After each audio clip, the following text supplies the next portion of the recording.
নমস্কাৰ আমি অসমীয়াৰ এটা নতুন পৃষ্ঠালৈ মই ডাবুনাৰায়ণ কোঁৱৰ অসম আৰু অসমৰ ৰাজনীতি আমি প্ৰতিজন মানুহে অসমৰ ৰাজনীতিৰ লগত সদা সৰ্বদা ব্যস্ত হৈ থাকোঁ কিন্তু অসমৰ ৰাজনীতি বুলি ক'লে যিসকল ব্যক্তিৰ ছবি আপোনাৰ চকুলে আহে আপোনাৰ মনলৈ আহে তেওঁলোকৰ ভিতৰত কিন্তু শীৰ্ষত থকা মানুহজনে হৈছে ডক্টৰ হিমন্ত বিশ্ব শৰ্মা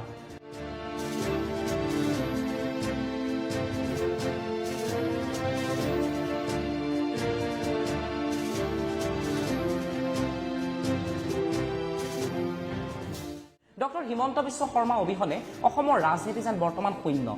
অসমৰ প্ৰতিটো দল প্ৰতিটো সংগঠনে ডক্টৰ হিমন্ত বিশ্ব শৰ্মাক সদায় বিচাৰে কিন্তু কিয় অসমৰ ৰাজনীতি ডক্টৰ হিমন্ত বিশ্ব শৰ্মা এটা কিংবদন্তি কিয় ডক্টৰ হিমন্ত বিশ্ব শৰ্মা অবিহনে অসমৰ ৰাজনীতি কিয় শূন্য যেন অনুভৱ হয় বৰ্তমানৰ যুৱ প্ৰজন্মই ডক্টৰ হিমন্ত বিশ্ব শৰ্মা সন্দৰ্ভত কি ভাবে এই সকলোবোৰ লৈ আমি অসমীয়াৰ এটা নতুন পৃষ্ঠা ভৃগু ফুকনৰ মৃত্যুৰ পিছতে ডক্টৰ হিমন্ত বিশ্ব শৰ্মাই জালুকবাৰী সমষ্টিৰ পৰা বিধায়ক হিচাপে 126খন আসনেৰে ভৰপূৰ বিধানসভাৰ মজিয়াত আহি উপস্থিত হৈছিল বাকপতি ডক্টৰ হিমন্ত বিশ্ব শৰ্মাই অতি কম সময়ৰ ভিতৰতে অসমৰ ৰাজনীতিত এটা চহকী স্থান দখল কৰিবলৈ সক্ষম হৈছিল ইটোৰ পিছত সিটো দপ্তৰত ডক্টৰ হিমন্ত বিশ্ব শৰ্মাই দপদপাবলৈ আৰম্ভ কৰিছিল আপোনাৰ নিশ্চয় টেলিভিছনৰ স্ক্ৰীনত দেখা কিছুমান দৃশ্য মনত আছে য'ত ডক্টৰ হিমন্ত বিশ্ব শৰ্মাই হঠাৎ ওলাইছিল কাহিলীপাৰাৰ এই অফিচটোত যেটো অফিচত গৈ তেওঁ টেবুলে বিচাৰিছিল কোন কোন বিষয়া অফিচলৈ সময়মতে আহে ডক্টৰ হিমন্ত বিশ্ব শৰ্মাৰ এই কৰ্মপটুতাত সমগ্ৰ অসম মন্ত্ৰমুগ্ধ হৈ পৰিছিল ডক্টৰ হিমন্ত বিশ্ব শৰ্মাক অসমৰ ভাবি মুখ্যমন্ত্ৰী হিচাপে কল্পনা কৰি লৈছিল একাংশই সেয়া তৰুণ গগৈ চৰকাৰৰ দিন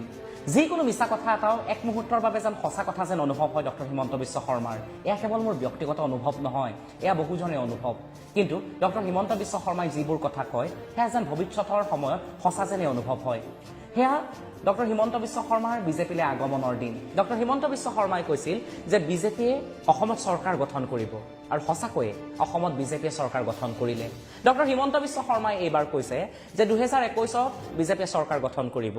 আৰু 100 পাৰ কৰি বিজেপিয়ে আসন লাভ কৰিব হয়তো এয়াও সম্ভৱ হৈ পৰিব কাৰণ ডক্টৰ হিমন্ত বিশ্ব শৰ্মাই আজিলৈকে ৰাজনীতিত যিমানবোৰ ভৱিষ্যতবাণী দাঙি ধৰিছে সেই সকলোবোৰ ভৱিষ্যতবাণী কৰবাত নহয় কৰবাত সত্য হিচাপে প্ৰতিপন্ন হৈছে মই তেতিয়া নিজেই ছাত্ৰ আছিলোঁ আৰু সেই একেটা সময়ত মই কল্পনা কৰিছিলোঁ যে ডক্টৰ হিমন্ত বিশ্ব শৰ্মা হ'ব অসমৰ ৰাজনীতিত মণিৰাম দেৱানৰ নিচিনা যিয়ে ৰাজনৈতিক নেতাৰ উত্থান পতন সকলোৰে সাক্ষী হৈ ৰ'ব হয়তো কৰবাত নহয় কৰবাত অপৰিপক্ক মোৰ ৰাজনৈতিক চিন্তাত বৰ্তমানো মই অনুভৱ কৰিলে ভাবোঁ যে ঠিকেই ডক্টৰ হিমন্ত বিশ্ব শৰ্মা সন্দৰ্ভত মোৰ যি চিন্তাধাৰা আছিল সেয়া কৰবাত নহয় কৰবাত সঁচা হিচাপে প্ৰতিপন্ন হৈছে ডক্টৰ হিমন্ত বিশ্ব শৰ্মাৰ মুখ্যমন্ত্ৰী হোৱাৰ বাবে মন আছে নে নাই নাজানো কিন্তু যুৱ প্ৰজন্মৰ মাজত ডক্টৰ হিমন্ত বিশ্ব শৰ্মা অতি জনপ্ৰিয় ডক্টৰ হিমন্ত বিশ্ব শৰ্মাক মুখ্যমন্ত্ৰী হিচাপে হয়তো অসমৰ অধিকাংশ মানুহেই চাব বিচাৰে কাৰণ ডক্টৰ হিমন্ত বিশ্ব শৰ্মা যথেষ্ট কৰ্মপটু যথেষ্ট ক্ষমতাশালী সেইবুলি এই কথাটো কোৱা নাই যে 2021 চনত ডক্টৰ হিমন্ত বিশ্ব শৰ্মা মুখ্যমন্ত্ৰী হ'ব লাগে সদায় বিচাৰো ডক্টৰ হিমন্ত বিশ্ব শৰ্মা এটা সুস্থ ৰাজনীতিৰ লগত জড়িত হৈ থাকিব লাগে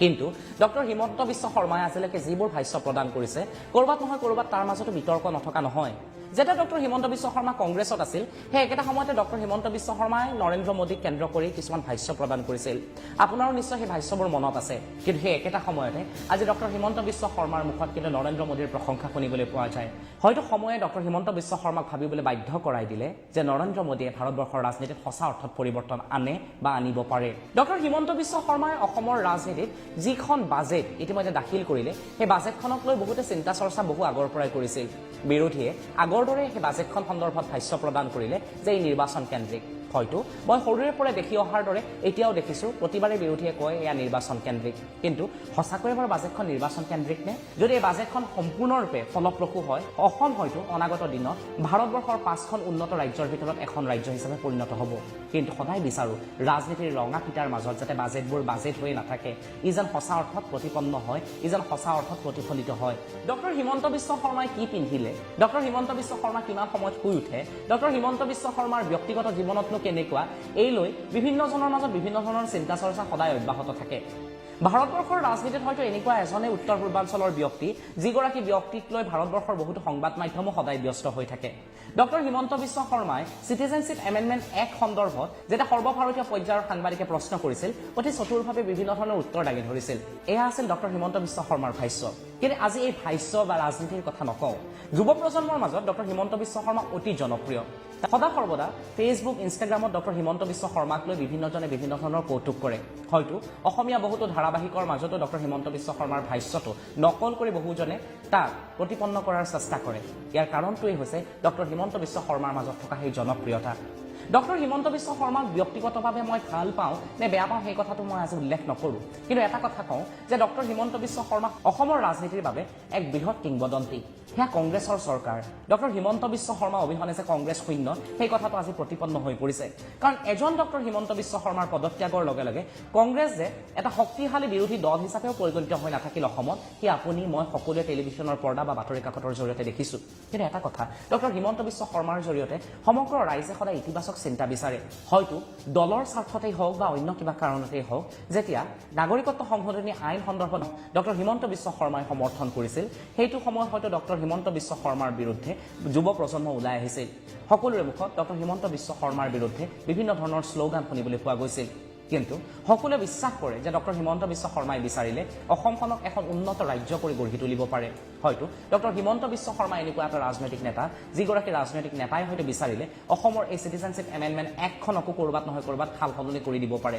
এয়া মই কোৱা কথা নহয় বিভিন্নজনে বিভিন্ন ধৰণে কোৱা কথাহে মাত্ৰ কিন্তু ডক্টৰ হিমন্ত বিশ্ব শৰ্মাই হয়তো এই কথাবোৰ যদি আজি শুনি আছে বা জানি আছে তেনেহ'লে ডক্টৰ হিমন্ত বিশ্ব শৰ্মাক আমি অসমীয়াৰ মাজৰ পৰা অনুৰোধ কৰোঁ যে আপুনি অসমৰ ৰাজনীতিৰ আটাইতকৈ উজ্জ্বল নক্ষত্ৰটোৰ ভিতৰত এজন আপুনি ইচ্ছা কৰিলে অসমৰ ৰাজনীতিক সলনি কৰি দিব পাৰে সেয়া আমি সকলোৱে দেখিছোঁ গতিকে ডক্টৰ হিমন্ত বিশ্ব শৰ্মালৈ অনুৰোধ আপুনি অসমৰ ৰাজনীতিক সুস্থ কৰি গঢ়ি তোলক অসমৰ ৰাজনীতিক ইতিবাচক কৰি গঢ়ি তোলক যাতে যুৱ প্ৰজন্মই আপোনাক সদা সৰ্বদা আদৰ্শ হিচাপে গ্ৰহণ কৰিব পাৰে কাৰণ আপুনি ইচ্ছা কৰিলে অসমখনক ভাৰতবৰ্ষৰ 5খন উন্নত ৰাজ্যৰ ভিতৰত এখন কৰিব পাৰে যেন কেৱল মোৰেই নহয় হয়তো প্ৰতিজন অসমীয়াই অনুভৱ কৰে